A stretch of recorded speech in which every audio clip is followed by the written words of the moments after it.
कहानी नीरू की है। पंजाब की नीरू की शादी दिल्ली के राहुल से होती है। दिल्ली कितना बड़ा शहर है ना, लेकिन आप लोगों का घर तो बहुत छोटा है। हमारे पंजाब में तो ये बड़े बड़े घर होते हैं कि मजा ही आ जाता है। कोई बात नहीं नीरू, मैं भी तुम्हारे लिए बहुत बड़ा मकान बनाऊंगा बहुत जल्दी। नीरू के पिता जहाँ पंजाब के जाने माने व्यापारी थे, वहीं उसका पति राहुल दिल्ली में एक सिंपल नौकरी करता था। माँ, यहाँ तो घी मक्खन इतना महंगा है कि क्या बताऊं। मैं तो तरस ही जाती हूँ घी खाने के लिए। नीरू की माँ को ये सुनकर बहुत दुख होता है। मेरी बेटी को घी नसीब नहीं हो रहा है और ये बहू यहाँ बैठकर घी में शक्कर डाल रही है। देख वनिता, मैं साफ कह रही हूँ, इस घर में जितना घी आएगा उतना ही मेरी बेटी के घर दिल्ली भी जाएगा। अरे ये क्या बात होती है माँ जी? बेटी का उतना ही करो जो अच्छा लगे। अब क्या मायके से घी और मक्खन तक की सप्लाई करोगी आप? हाँ, मेरी बेटी किसी चीज को तरसे मुझसे बर्दाश्त नहीं होता। अब क्या था, नीरू के मायके में 2 किलो घी आता तो 2 किलो दिल्ली जाता नीरू के पास। एक दिन, माँ बड़ी गर्मी पड़ती है दिल्ली में। इस घर में तो एक ही एसी है और वो भी ड्राइंग रूम में। सारा परिवार एक ही कमरे में सोता है। बेटा, वो तो हर घर की कहानी है। यहाँ भी एक ही एसी है। अरे बिल इतना आता है कि क्या बोलूं। तभी वहाँ राकेश आ जाता है। माँ, थोड़ी देर में यहाँ कुछ प्लम्बर आएंगे मेरे कमरे में एसी लगाने।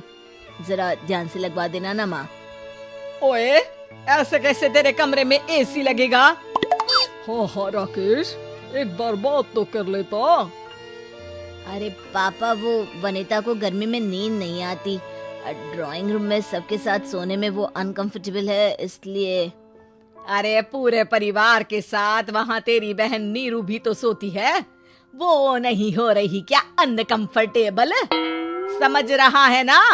अगर एसी लगेगा तो एक दिल्ली में तेरी बहन के कमरे में भी लगेगा, तभी तू लगा सकेगा। राकेश वनिता को सारी बात बताता है। वनिता करती भी क्या, मन मार कर बैठ जाती है। माँ, ये लोग ठीक नहीं है, क्या करूं मैं? अरे बेटी, यहाँ आ जा, तू यहाँ आकर रह ले। अरे छोड़ दे ऐसे पति को। कैसे छोड़ दूं माँ? समाज क्या कहेगा, लोग क्या कहेंगे? वैसे भी मेरा एक बेटा है मयंक। अरे हटा बेटा, तेरी उम्र ही क्या है, इतनी परेशान रहेगी तो काम कैसे चलेगा। खैर, बात आई गई हो जाती है। माँ को लगता है कि नीरू ठीक है, तो वहीं नीरू के मन में एक ही लाइन चल रही होती है, यहाँ आजा। माँ ने तो बोल ही दिया है कि यहाँ आजा। बस मयंक थोड़ा सा बड़ा हो जाए, इन गरीबों को छोड़कर मैं वापस माँ के पास ही चली जाऊंगी। वो इसी सोच में बाजार में चल रही थी कि मैम, आपका दुपट्टा जमीन को छू रहा है।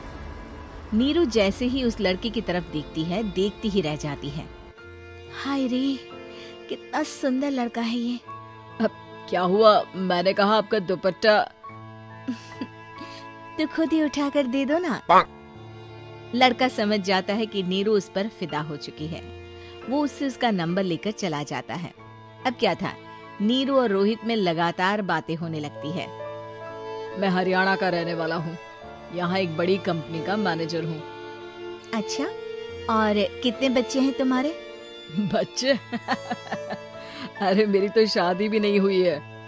तुम बताओ, शादी करोगी? नीरू शर्मा जाती है।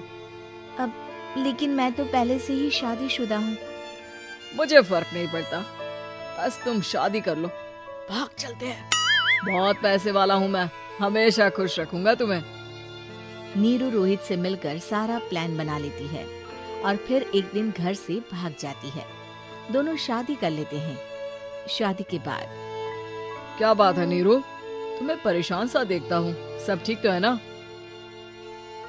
हाँ, सब ठीक है।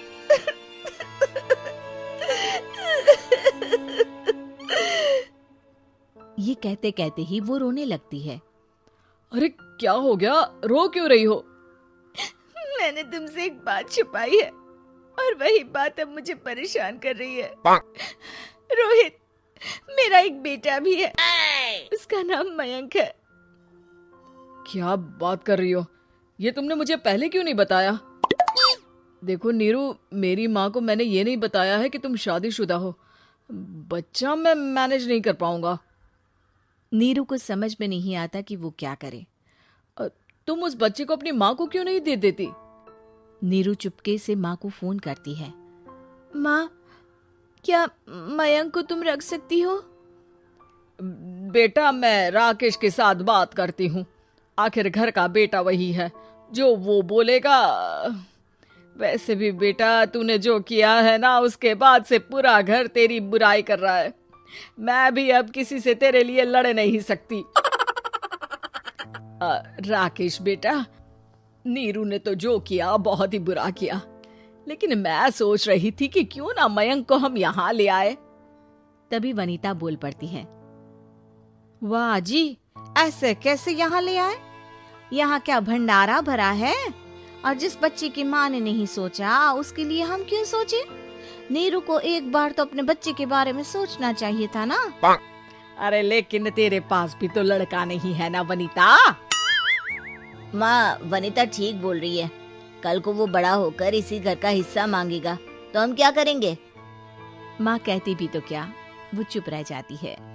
वहीं नीरू का पहला पति कहता है। माँ, अगर आज भी वो वापस आ जाए तो मैं उसे माफ कर दूंगा। बेटा, गरीबी चीज ही ऐसी है, क्या करेगा? तू तो अब मयंक का सोच। वो बेचारा तो बिना माँ का हो गया। मयंक के खातिर तू दूसरी शादी कर ले बेटा। लोगों के लाख समझाने के बाद नीरू के पहले पति की शादी रिद्धि से हो जाती है, जिसके पहले पति से 2 बच्चे होते हैं। देखो जी, मैंने शादी सिर्फ बच्चे के खातिर की है। मैंने भी शादी सिर्फ बच्चों के खातिर की है। वहीं नीरू के दूसरे पति के मन में ये बात घर कर जाती है कि नीरू एक मासूम बच्चे को उसके खातिर छोड़ कर आई है। अब देखो नीरू, मुझे लगता है कि जो औरत अपनी कोख का बच्चा छोड़ सकती है, वो तो कुछ भी कर सकती है। कल को तुम्हें मुझसे अच्छा कोई मिल गया तो तुम तो मुझे भी बाय बाय कर दोगी ना। नीरू को अब उसका दूसरा पति ताने देना शुरू कर देता है। तंग आकर नीरू उसके यहाँ से भागकर अपने पहले पति के पास चली जाती है, लेकिन ससुराल में क्या लेने आई है नीरू, मयंक को? नहीं नहीं सासू माँ, मुझसे गलती हो गई, मुझे माफ कर दीजिए। नीरू, अब वक्त खत्म हो गया है, मेरी शादी हो चुकी है। तो छोड़ दो ना उसे, हमारा बच्चा है। मैं आपको अपनी माँ नहीं मानता। मेरी नहीं मान तो बात अच्छी है। नीरू मयंक की बात सुनकर समझ जाती है कि उसके पास अब ना आसमान रहा, ना ही जमीन।